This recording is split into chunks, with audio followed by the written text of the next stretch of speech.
नमस्कार, आप देख रहे हैं खबर उत्तर प्रदेश। मैं हूं आपके साथ तन्वी। रुक करते हैं खबरों का, लेकिन पहले नजर डालते हैं इस वक्त की हेडलाइंस पर। सीएम योगी आज देवबंद के गांव जडौदा जट जाएंगे, राज्य मंत्री के पिता को देंगे श्रद्धांजलि। उत्तर प्रदेश में एसआईटी को लेकर बड़ा फैसला, राज्य सरकार का सामान्य निवास प्रमाण पत्र मान्य नहीं। यूपी में शिक्षा मित्रों के तबादले की प्रक्रिया में हुआ बदलाव, डीएम की अध्यक्षता वाली समिति लेगी फैसले। शंकराचार्य मामले में अखिलेश बोले, कहा शंकराचार्य से प्रमाण पत्र मांगना सनातन धर्म का अपमान, साधु संत हमारी शोभा, भाजपा ने तोड़ी परंपरा। महंत नृत्यपाल दास की तबीयत फिर बिगड़ी, कल लखनऊ में मेदांता अस्पताल के आईसीयू में हुए थे एडमिट।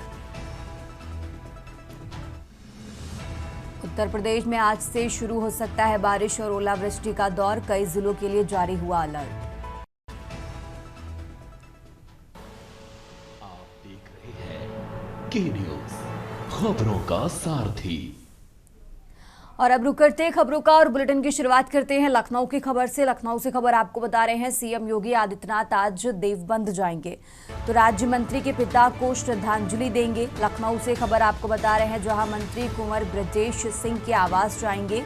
उत्तर प्रदेश के मुख्यमंत्री योगी आदित्यनाथ सोनीपत भी जाएंगे सीएम योगी आदित्यनाथ। लखनऊ से बड़ी खबर आपको बता रहे हैं, आज देवबंद जाएंगे उत्तर प्रदेश के मुख्यमंत्री योगी आदित्यनाथ और इसके बाद सोनीपत भी जाएंगे सीएम योगी आदित्यनाथ।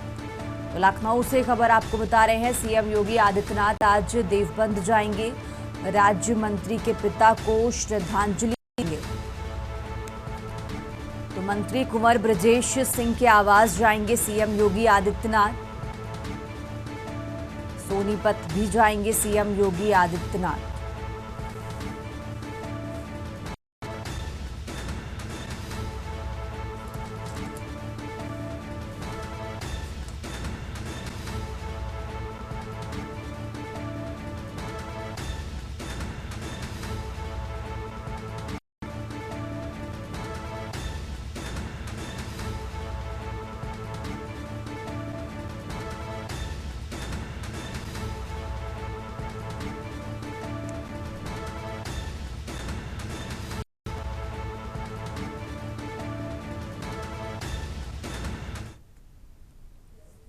और अब खबर मेरठ से है, जहां सीएम योगी आदित्यनाथ का मेरठ दौरा, मेजर ध्यानचंद खेल विश्वविद्यालय का निरीक्षण करेंगे। आप बता दें, दोपहर 2 बजे स्पोर्ट्स यूनिवर्सिटी पहुंचेंगे सीएम योगी आदित्यनाथ। सीएम के दौरे को लेकर प्रशासन अलर्ट है, तैयारियों में जुटा है। तो सुरक्षा व्यवस्था दुरुस्त करने में जुटे अधिकारी। खेल विश्वविद्यालय का निर्माण पिछले 50 महीने से जारी। तो अब तक 80% निर्माण कार्य पूरा हो चुका है। अप्रैल 2026 तक पूर्ण होगा विश्वविद्यालय का निर्माण। तो सीएम योगी आदित्यनाथ का मेरठ दौरा, खेल विश्वविद्यालय का उद्घाटन करेंगे। अब तक 80% निर्माण कार्य पूरा हो चुका है। तो अप्रैल 2026 तक पूरा होगा विश्वविद्यालय का निर्माण।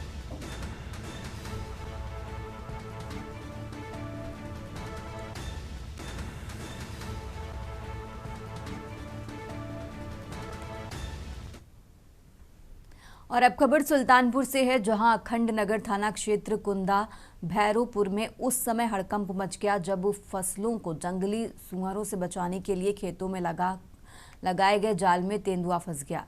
इस बात की जानकारी लगते ही तेंदुआ देखने के लिए इलाके के सैकड़ों लोग एकत्रित हो गए। आनन फानन में पुलिस और वन विभाग को सूचना दी गई। वन विभाग की टीम तेंदुए को पकड़ने के लिए कुंदा भैरो पर पुल पर पहुंची और इसी बात की जानकारी लगते ही इलाके के सैकड़ों लोग वहां पहुंच गए और तेंदुआ देखने की होड़ लग गई।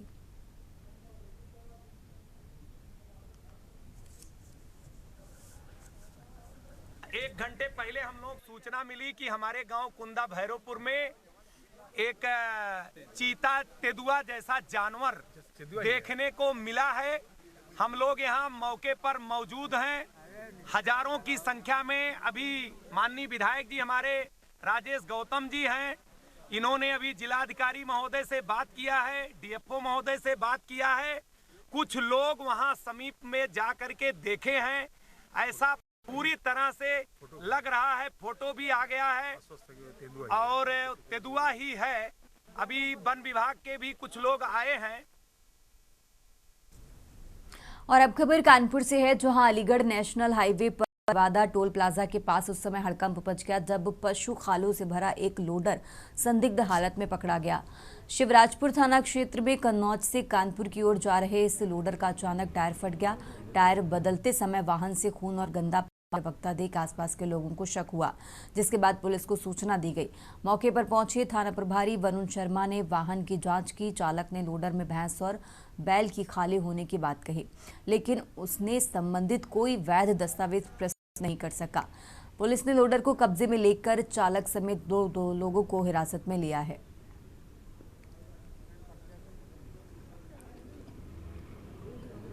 आज सायं शिवराजपुर टोल प्लाजा के पास एक पिकअप खराब दशा में खड़ी थी। उससे कुछ लाल रंग का तरल बह रहा था। कुछ लोगों की सूचना पर थाना शिवराजपुर पुलिस मौके पर पहुंची थी। जांच करने में पता चला था कि उस पिकअप में कुछ जानवरों की खालें लदी हैं और उसमें जो दो व्यक्ति मौजूद थे उनका नाम पूछने पर मोहम्मद रेहान पुत्र मल्लू, राजा बाबू पुत्र साबिर, ये गोपा मऊ हरदोई के रहने वाले थे। इनसे पूछताछ में पता चला कि इनका वहां पर मृत पशुओं की खालें इकट्ठा करने का ठेका है। आगे बढ़ते हैं खबरों में। जनपद के सांडी बिलग्राम मार्ग पर एक बड़ा हादसा होते होते टल गया। यहां चंद्र ढाबा के पास सड़क किनारे खड़ी एक ट्रैक्टर ट्रॉली में तेज रफ्तार कार अनियंत्रित पीछे से जा टकराई। टक्कर इतनी जबरदस्त थी कि कार के परखच्चे उड़ गए और उसमें अचानक भीषण आग लग गई। प्रत्यक्षदर्शियों के अनुसार टक्कर लगते ही कार के इंजन से आग की लपटें उठने लगी। कार चालक ने अदम्य साहस और सूझबूझ का परिचय देते हुए पलक झपकते ही कार से छलांग लगा दी, जिससे उसकी जान बच गई।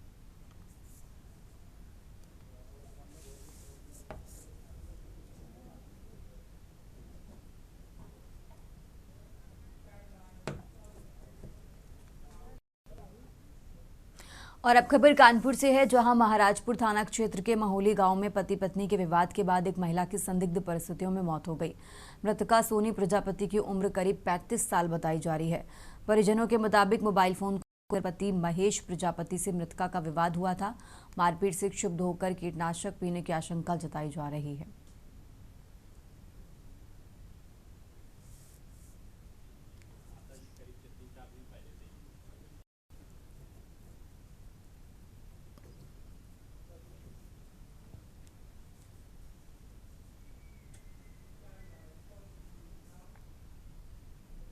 और अब खबर जालौन से है, जहां जिले में झांसी का नेशनल हाईवे किनारे खेत में एक महिला का अधजला शव मिलने से इलाके में हड़कंप मच गया।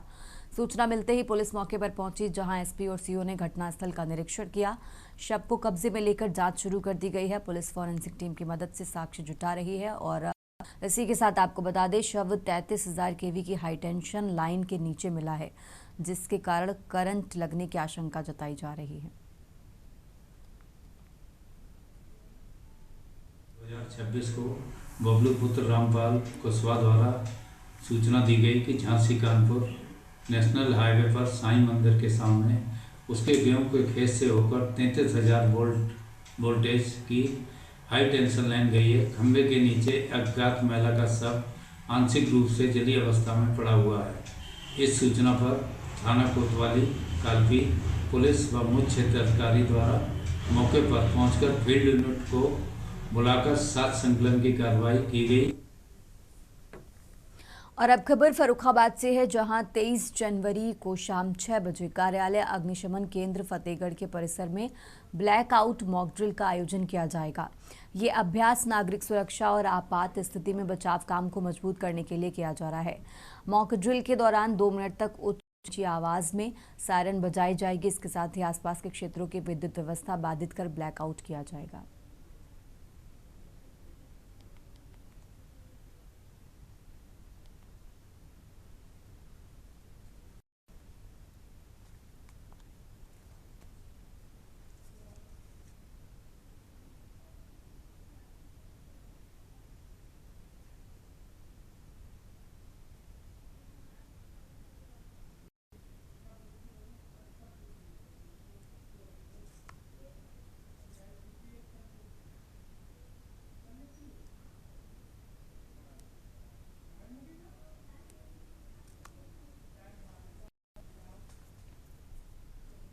आगे बढ़ते खबरों में कानपुर देहात के बिरहाना चौराहे के पास एक तेज रफ्तार ओवरलोड डंपर ने 55 वर्षीय शख्स को कुचल दिया।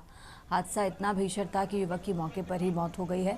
घटना के बाद डंपर चालक वाहन लेकर फरार हो गया, जिससे इलाके में आक्रोश और दहशत का माहौल बन गया। सूचना मिलते ही पुलिस मौके पर पहुंची और शव को कब्जे में लेकर पोस्टमार्टम के लिए भेजा है। साथ ही पंचनामा भी भर दिया गया है।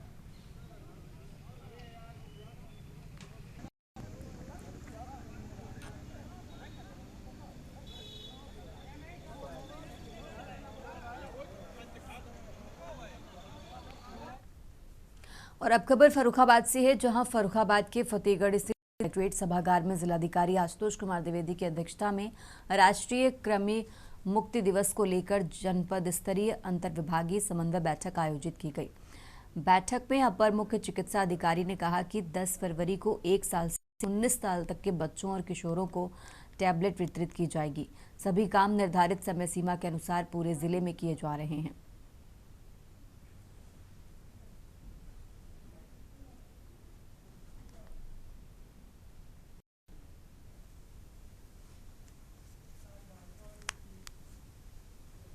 और अब खबर ग्रेटर नोएडा से है, जहां ग्रेटर नोएडा में यीडा क्षेत्र के सेक्टर 28 में बन रहे 350 एकड़ के मेडिकल डिवाइस पार्क का उच्च स्तरीय निरीक्षण किया गया। आपको बता दें, प्रतिनिधिमंडल ने पार्क का भ्रमण किया, जिसमें पार्क की साझा वैज्ञानिक और औद्योगिक अवसंरचना का अवलोकन किया गया। ईडी के सीईओ राकेश कुमार सिंह के आमंत्रण पर यह दौरा संपन्न हुआ है। प्रतिनिधिमंडल ने पार्क में मेडिकल उपकरण निर्माण और निर्यात को बढ़ावा देने के प्रयासों की सराहना की।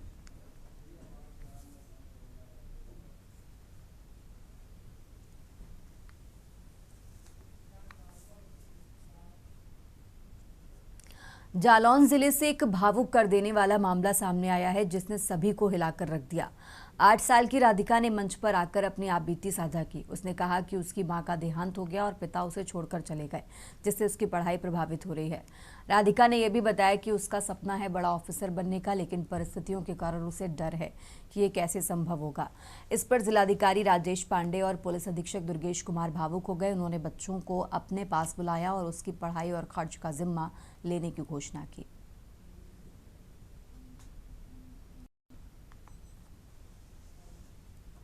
हमारा कंधारी में जन चौपाल लगी थी और उसमें एक बच्ची आई थी, तो उसने बताया कि उनके माता की मृत्यु हो चुकी है और पिता ने उनका परित्याग कर दिया है, अकेली है। तो इस पर संज्ञान लेते हुए तत्काल ही जो है जिला प्रोबेशन अधिकारी को निर्देशित किया गया कि माननीय मुख्यमंत्री बाल सेवा योजना के तहत 0 से 18 वर्ष के बच्चों के लिए, ऐसे बच्चे जो अनाथ हो गए हैं अथवा कोई एकल परिवार है, तो उनमें बहुत सारी स्कीम्स हमारी है। उनके लिए 4000 रुपये की आर्थिक सहायता है। इसके अलावा छात्रवृत्ति है। अगर बड़े व्यावसायिक बच्चे हैं, क्योंकि 0 से 18 वर्ष का है, तो उसमें लैपटॉप है और उनकी पढ़ाई का पूरा जिम्मा है।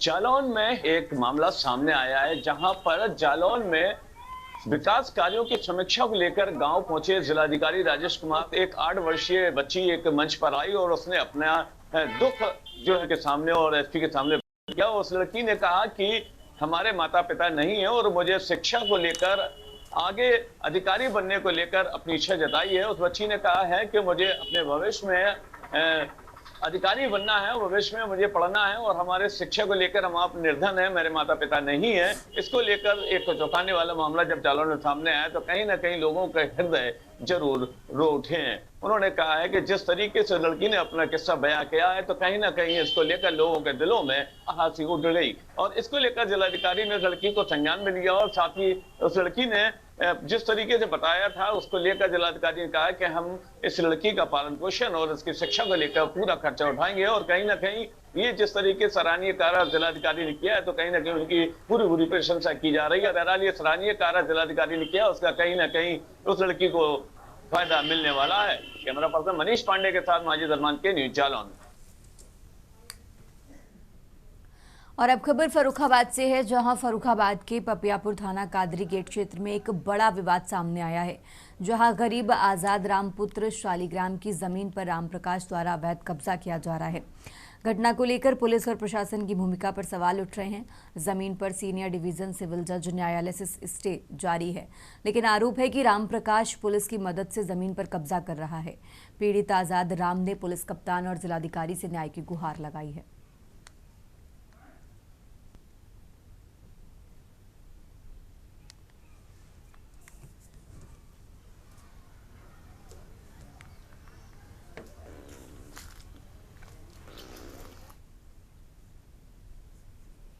और अब खबर देवरिया से है, जहां देवरिया जिला मुख्यालय पर सिंचाई विभाग के इलेक्ट्रिक मैकेनिकल डिप्लोमा इंजीनियर संघ ने केंद्रीय कार्यकारिणी के आह्वान पर 2 दिवसीय धरना प्रदर्शन शुरू किया।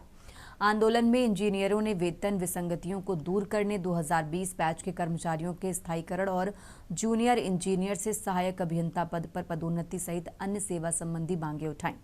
इंजीनियरों का कहना है कि टीएनपी सर्वे और स्टॉक निर्धारण जैसी कई व्यवहारिक समस्याएं लंबे समय से लंबित हैं और उनके समाधान के लिए पहले भी ध्यानाकर्षण प्रस्ताव लगाए जा चुके।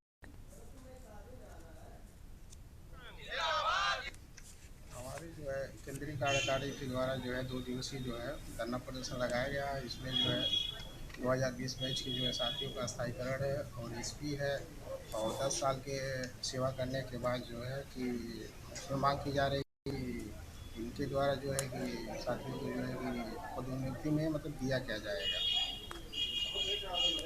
वेतन की संगतियाँ वेतन की संगति के लिए भी मांग कर।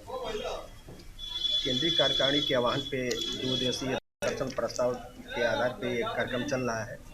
हमारी प्रमुख मांगे हैं वेतन विसंगतियों को दूर करना, जो 2020 बैच के हमारे साथी हैं उनका स्थायीकरण 6 साल की सेवा होने के बावजूद भी आज तक स्थायीकरण नहीं हुआ है। जूनियर इंजीनियर से सहायक अभियंता के पद पे जो पदोन्नति होनी है उस रिक्तियों के सापेक्ष अभी तक कोई पदोन्नति का कार्यक्रम नहीं चल रहा है। नरकुप मिस्त्री से प्रमोटेड जो जेई हैं उनकी वेतन विसंगतियां हैं, उनके संबंध में भी यह है। आगे बढ़ते खबरों में, नोएडा थाना साइबर क्राइम पुलिस ने पेटीएम पेमेंट बैंक के फ्रीज खातों को अवैध रूप से डिफ्रीज कराने वाले 2 शातिर साइबर अपराधियों को गिरफ्तार किया है। आरोप है कि आरोपियों ने कंप्यूटर डेटा चोरी कर 29,97,069 रुपए की धोखाधड़ी से रकम निकाल ली। पुलिस ने बताया कि आरोपी को जयपुर और दूसरे को नोएडा से गिरफ्तार किया गया है।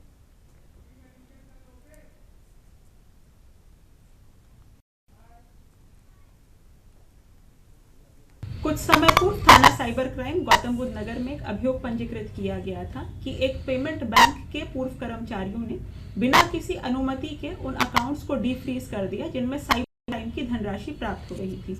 29 लाख से अधिक की कीमत को डीफ्रीज किया गया था ताकि वो साइबर क्रिमिनल्स प्राप्त कर सकें। 2 अभियुक्तों को गिरफ्तार करके माननीय न्यायालय के समक्ष पेश किया गया। इस प्रकरण में पूर्व में भी 2 अभियुक्तों को गिरफ्तार किया चुका है। अन्य विधिक कार्यवाही की जा रही है।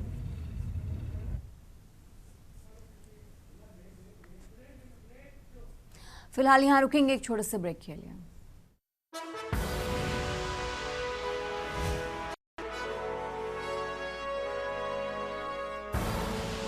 आप देख रहे हैं के न्यूज खबरों का।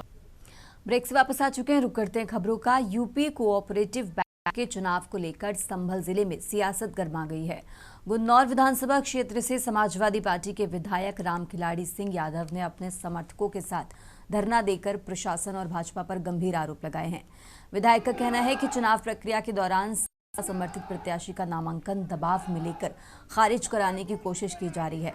धरना बबराला स्थित उनके आवास पर आयोजित किया गया क्योंकि पुलिस ने उन्हें नामांकन स्थल पर जाने से रोक दिया। प्रकरण ये है कि कल भूमि विकास बैंक का पर्चा दाखिल करने का समय था, तो भारतीय जनता पार्टी के प्रत्याशी का पर्चा अंदर दाखिल हो गया और जो समाजवादी पार्टी से व्यक्ति लड़ना चाह रहे थे वकील साहब, उनका पर्चा दाखिल नहीं किया और उनका पर्चा छीन के लोग भाग गए। ठीक है, उसके बाद उन्होंने अखिलेश को फोन किया तो ये पर सीधे पूछे। जब मुख्यालय गए तो वहाँ जाके ये बात हुई, पूरा आप लोगों को छापा भी है, कैसा पर्चा नहीं उठाया जाएगा। तो अखिलेश ने कहा कि पर्चा जाने दीजिए, उसके बाद सरकार आपसे उसे खाली करा देना। और अब खबर प्रयागराज से है, जहां प्रयागराज में सेना का एक ट्रेनी विमान तकनीकी खराबी के कारण तालाब में गिर गया। विमान में सवार दोनों पायलट सुरक्षित बच गए। हादसा कैपिटल कॉलेज इंटरमीडिएट ग्राउंड के पीछे वाले तालाब में हुआ, जिसमें जलकुंभी के पौधों के कारण दलदल जैसी स्थिति थी।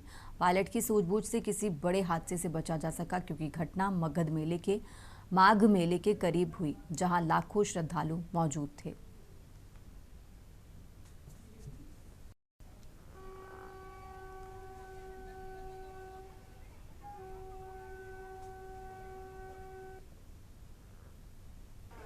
प्रयागराज में आर्मी का एयरक्राफ्ट आज यहाँ पे गिर गया और आप देख सकते हैं ये वो क्षेत्र है जहाँ पे ये एयरक्राफ्ट, ये बड़ा हादसा यहाँ पे हुआ है।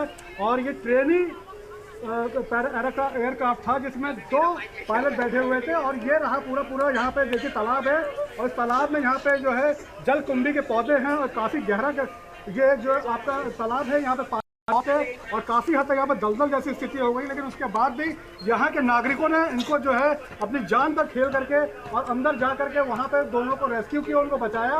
और अभी भी आप देख सकते हैं कि यहाँ पे रेस्क्यू टीम बराबर जो है उस जो एयरक्राफ्ट है उसको निकालने की कोशिश कर रही है। उधर दिखाइए, वहाँ पर जो एयरक्राफ्ट है उसको थोड़ा सा आगे से दिखाइए कि वो एयरक्राफ्ट को किस तरह से निकाला जा रहा है। वहाँ पे कई लोग सेना के मौजूद हैं, उसको रेस्क्यू करने की कोशिश कर रहे हैं। मैं आपको बता दूं कि जो पायलट है वो इसमें इमरजेंसी लैंडिंग करानी पड़ गई उनको, और वो माघ मेले की तरफ से इधर की तरफ आ रहा था। और ये मैं कहूँगा कि जो पायलट की सूझबूझ यहाँ पे थी कि उसने एक क्षेत्र में लाके इसको गिराया।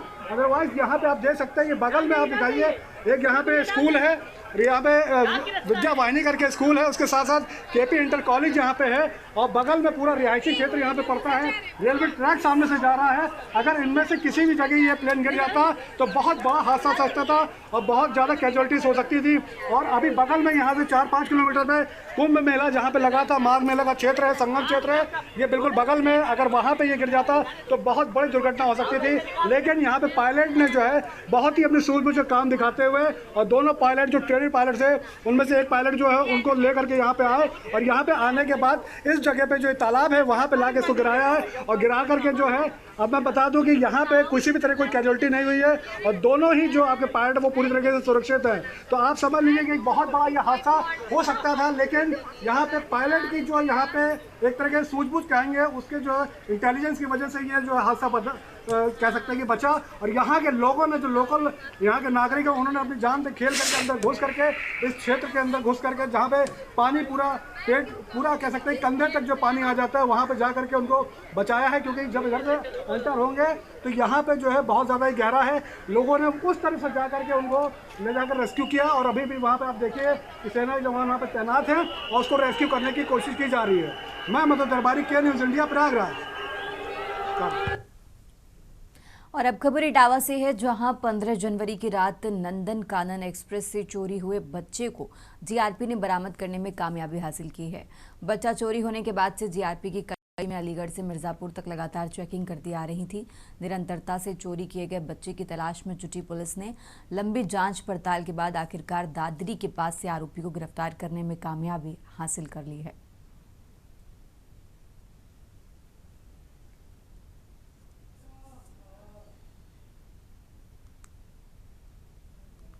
ये दिनांक 14/15 की रात में नंदनकानन एक्सप्रेस से एक महिला अपने 10 माह के बच्चे के साथ ट्रैवल कर रही थी, यात्रा कर रही थी कोडरमा के लिए।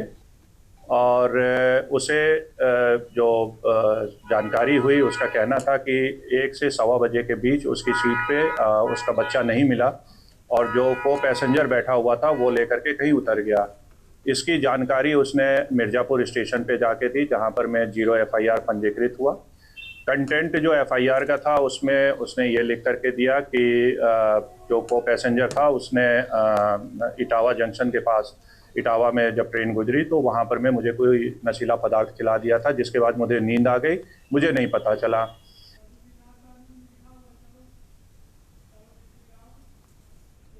और अब खबर कौशाम्बी है जहां पुलिस ने ठगी के शिकार तलाश करने का जरिया बनाने वाले गिरोह का पर्दाफाश किया है।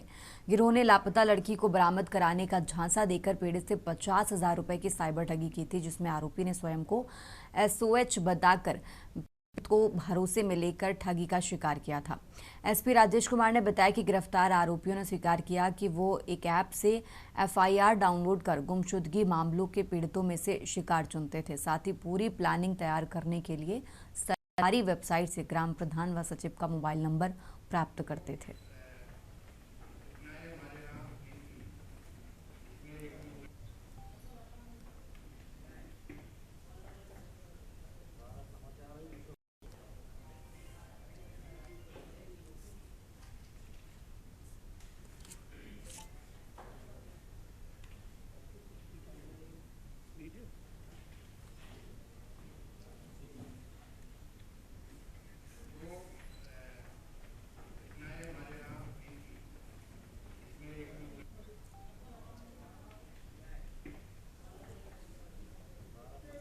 ये आज 3 साइबर ठग पकड़े गए हैं। हमारी साइबर थाने की टीम ने पकड़ा है क्षेत्राधिकारी मंझनपुर के सुपरविजन में। इनका जो काम करने का तरीका है ये फर्जी। उत्तर प्रदेश की खबरों में फिलहाल इतना ही। आप देखते रहिए के न्यूज़ इंडिया।